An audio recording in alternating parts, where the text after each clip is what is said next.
మీరు అడుగుతారా అన్న? సినిమా ఇప్పుడే ఫంకీ చూసేసి వస్తున్నాను. చెప్పాలంటే ఫన్ అంటే ఫన్ అందులోనే ఉంది కదా. ఫస్ట్ నుంచి ఎండింగ్ వరకు సూపర్ ఉంది. ఎక్కడ బోరింగ్ లేదు. Overall concept super. Comedy base పైన తీసుకెళ్ళి మనకు తెలుసు అనుదీప్ జాతిరత్నాలు ఎంత హిట్ అయిందో దాని తర్వాత హిట్ ఇదే అనమాట. విశ్వక్సేన్కి ది బెస్ట్ హిట్ చెప్పాలంటే ఇది. మనకి హిట్ మూవీతోనే చాలా హిట్ అయిండు. ఆ తర్వాత హిట్ కావాలంటే ఈ మూవీ పక్కా పడాల్సిందే. సో చాలా మంచిది. అండ్ మూవీలో ది బెస్ట్ మూవీకి ది బెస్ట్ చెప్పాలంటే the best acting wise heroine first movie అనుకుంటా తెలుగులో. ఎక్స్ట్రాడనరీ ఉంది. తన లుక్స్ వైజ్ బాగుంది, ఆమె డ్రెస్సింగ్స్ బాగుంది, ఆమె కాస్ట్యూమ్స్, యాక్టింగ్ అసలు విశ్వక్సేన్ గిట్ట పక్కకు చేరిపోవాలని చెప్పాలంటే చాలా బాగుంది. ఆమె యాక్టింగ్ ఎక్స్ట్రాడనరీ ఉంది. ఓవరాల్ మూవీ సూపర్గా ఉంది.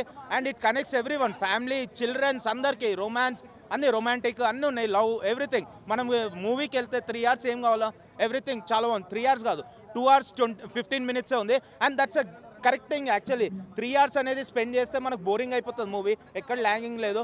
మిడిల్లో సాంగ్స్, బీజిఎం అవి ఇట బాగున్నాయి. చాలా బాగుంది ఓవరాల్. హలో చెప్పండి. హాయ్ అండి. ఎస్ అండి, చాలా బాగుందండి సినిమా. అంటే ఓవరాల్గా ఫన్ కానీ దీంట్లో స్టోరీ లేదండి, స్టోరీ కూడా ఉంది. అది at the same time emotion కూడా చాలా బాగుందండి మూవీ పరంగా చాలా బాగుందండి సినిమా అయితే. ఎవరు చెప్పారండి? ఆ క్రింజ్ అనేది స్టైల్ ఓట్ అయిపోయి అందరికీ క్రింజ్ అని వాడుతున్నారు. ముందు దాని మీనింగ్ తెలుసుకొని వాడితే బాగుంటుంది.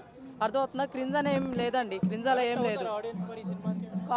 కామెడీ పరంగా కనెక్ట్ అవుతారండి ఖచ్చితంగా. అండ్ ఎమోషనల్ పరంగా కూడా ఎండింగ్లో చూపించారు. అంటే చాలా మందికి ఏమైపోయిందంటే మనకి అనుదీప్ గారు అంటే తెలుసు కదండి, అంటే ఏడిపించాలి అనుకుంటారు కానీ ఎందుకు మళ్ళీ ఏడిపించడం నవ్విస్తారు.